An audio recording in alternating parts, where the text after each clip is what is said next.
In the great Mahabharata, the birth of Gandhari's 100 sons is a moment that would forever shape the destiny of the Kuru dynasty. It all started when Gandhari, blessed by the great sage Vyasa, was promised that she would bear 100 sons. The years passed, but the child she carried in her womb remained unborn until something inexplicable happened. After carrying the child for 2 long years, a fierce jealousy and frustration began to take hold of Gandhari. One day, she heard of Kunti's son was born with the radiance of the morning sun, and her fury knew no bounds. Unable to control her emotions, she struck her womb violently, enraged that her own child had not yet arrived. The results were shocking. From her womb came a ball of flesh, hard as iron. Gandhari, filled with bitterness, was ready to cast it aside when Vyasa appeared, sensing the turmoil in her heart. He assured her that his blessings would never go unfulfilled and instructed her to bring forth 100 pots of clarified butter.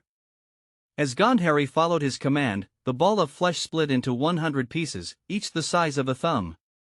Each piece was placed into a pot of ghee, and from each pot, a son was born.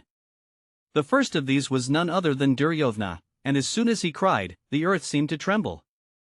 His cries were not those of a normal child. Aspreys, jackals howled, and crows screamed in unison. It was as if the earth itself was warning of an impending doom. The wind howled violently, and fires blazed in the distance, signaling a dark future for the Kuru dynasty. When Duryodhana was born, the omens were clear. Dhritarashtra, the king, had longed for a son, and yet these signs left him rattled. He called upon the greatest sages, Bhishma, Vidura, and all the elders. They declared that Duryodhana would be the one to destroy the dynasty. Vidura, ever wise, urged the king to abandon him, warning that otherwise misfortune would strike the Kurus. But Dhritarashtra could not bear the thought of abandoning his newborn son. So, against the wisdom of the sages, he chose to keep him.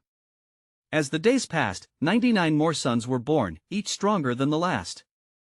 Duryodhana's brothers, like Dushasana and Dushahaha, grew to be powerful warriors.